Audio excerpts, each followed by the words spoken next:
Lawan kita Saudi. Saudi adalah tuan rumah Piala Dunia 2030. Ya, ya kali FIFA nggak mau dia lolos Piala Dunia. 34, sorry. Apakah mungkin nggak ada kontak di dalam kotak penalti terus tiba-tiba terjun bebas itu? Itu hal biasa lah. Orang-orang yang udah sering nonton bola tuh udah tahu lah. Gini deh, Saudi itu ya. Ini kalau teman-teman kita yang dari Jepang, dari Korea Selatan, teman-teman saya selalu bilang, tim Asia Barat itu emang cuma jagonya kualifikasi doang.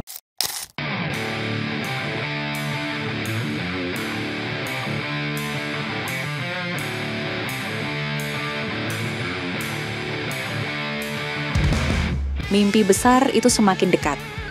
Timnas Indonesia hanya selangkah lagi menuju panggung megah Piala Dunia 2026. Namun sebelum sampai ke sana, skuad Garuda harus menaklukkan 2 laga penentuan di putaran keempat, kualifikasi zona Asia. Well, they're going to integrate smoothly, I think. Everybody knows the way we work. Because we had this situation before as well, that the players are coming piece by piece, they're coming in, and they will fit directly in the system. So I'm not afraid of the way they come in. Dipimpin pelatih asal Belanda Patrick Kluivert, Indonesia akan berhadapan dengan 2 raksasa Timur Tengah Arab Saudi dan Irak.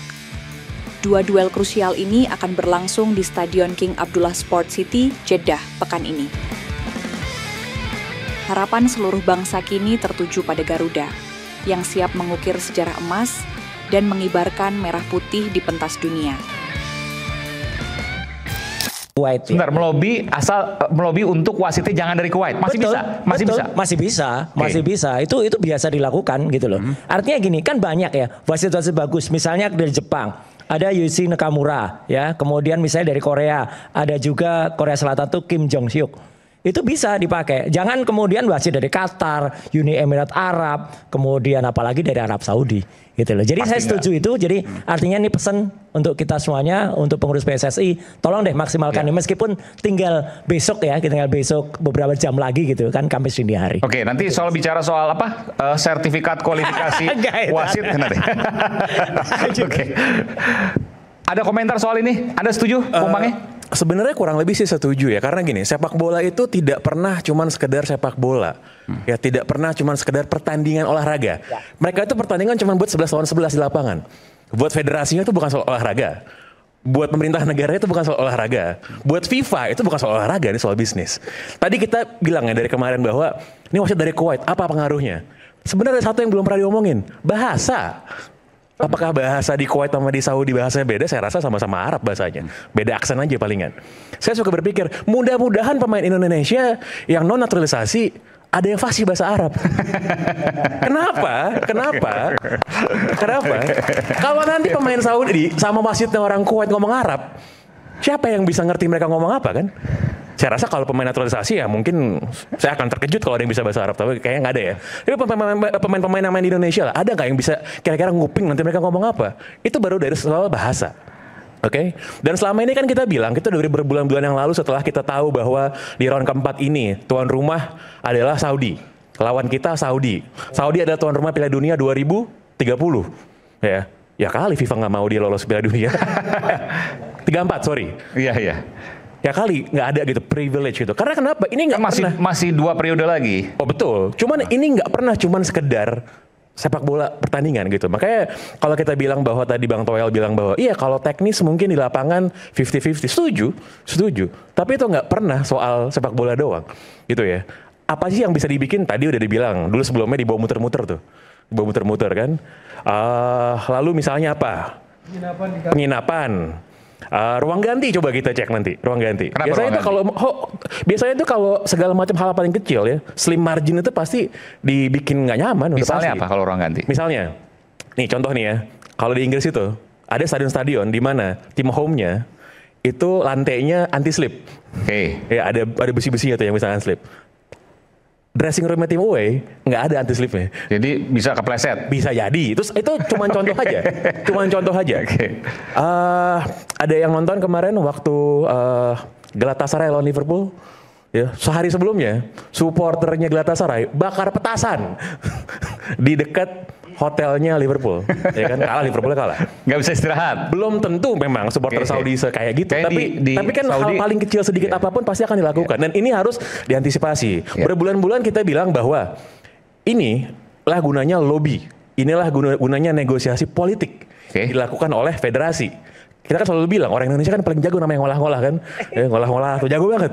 Kenapa kita nggak ngolah-ngolah di AFC kan? Maksudnya PSSI nggak ngolah-ngolah nih, nggak ngolah-ngolah secara positif maksudnya lobby. Iya, karena kalau itu udah dilakukan, saya rasa kita tidak akan dapat wasit yang dari Kuwait gitu. Kita kan harus memaksimalkan memang bahwa kemenangan ditentukan di lapangan. Tapi kita harus meminimalisir sedikit mungkin potensi gangguan yang mungkin terjadi gitu. Dan kita udah tahu kira-kira nanti gimana. Tadi Bang Toel bilang, bola 50-50 itu udah paling gampang udah. 50-50 ini siapa nih bolanya? Wasit tinggal bilang bola Saudi, kelar urusan kan? Gitu. Atau misalnya saya nggak mau memberikan worst case scenario sebenarnya, tapi kita bayangin aja. Kondisi misalnya Indonesia leading, kita berandai-andai aja, Indonesia leading gitu. Menit 90. Apakah mungkin nggak ada kontak di dalam kotak penalti terus tiba-tiba terjun bebas itu hal biasa lah. Orang-orang yang udah sering nonton bola tuh udah tahu lah kira-kira hal-hal seperti ini itu menit 90 Indonesia leading, lalu kemudian ada kontak, kemudian terjadi pelanggaran, hukuman penalti. Udah sering kejadian, orang yang udah sering nonton bola kayak gini tuh nggak kaget. Jadi saya bilang di kesempatan sebelumnya, saya bilang bahwa ini banyak hal faktor yang tidak menguntungkan kita. Makanya kalau kita mau menang, menangnya itu harus mutlak. Harus absolut menangnya. Harus kita benar-benar tunjuk bahwa kita lebih superior daripada mereka. Pertanyaannya mungkinkah itu? Mungkin. Dalam kondisi yang banyak obstacle hambatan tadi, baik teknis maupun teknis. Loh, mungkin aja kok. Mungkin aja. Secara squad kita sama mereka ya dengan bantuan pemain-pemain naturalisasi ini saya rasa oke-oke aja gitu. Gini deh, Saudi itu ya. Nih kalau teman-teman kita yang dari Jepang, dari Korea Selatan, teman-teman saya selalu bilang, tim Asia Barat itu emang cuma jagonya kualifikasi doang. Kapan sih mereka di Piala Dunia pada lolos ke babak berikutnya? Kecuali Arab tahun 94 gitu. Nggak pernah mereka lolos ke babak berikutnya kan. Yang lolos Jepang, Korea gitu. Kenapa? Ya kualifikasi, mereka cuma lolos tapi mereka tidak teruji dengan baik gitu. Jadi kalau ditanya, kita bisa nggak compete lawan mereka? Bisa nggak kita menang? Bisa. Tapi kita juga harus siap kalau ada faktor-faktor X yang non teknis seperti itu. Apa respon kita? Apa respon ketika mereka memprovokasi gitu ya? Terus tiba-tiba wasitnya dengan gampang kartu kuning, kartu merah gitu. Itu kan hal-hal yang wajar terjadi lah. Karena kenapa? Kalau saya pelatih Arab nih, saya manajemen Arab, saya akan suruh kayak gitu. Pasti saya suruh kayak gitu. Ya kan, war itu namanya kan. Oke. Ini perlu ada olah-olah secara positif ya dari PSSI. Olah-olah, betul. Apa yang harus dilakukan PSSI dan bagaimana Indonesia bisa menang? Kita kembali saat lagi, tetaplah bersama kami. Kita akan coba nanti hubungi langsung dari Jeddah, Arab Saudi. Kita akan segera kembali.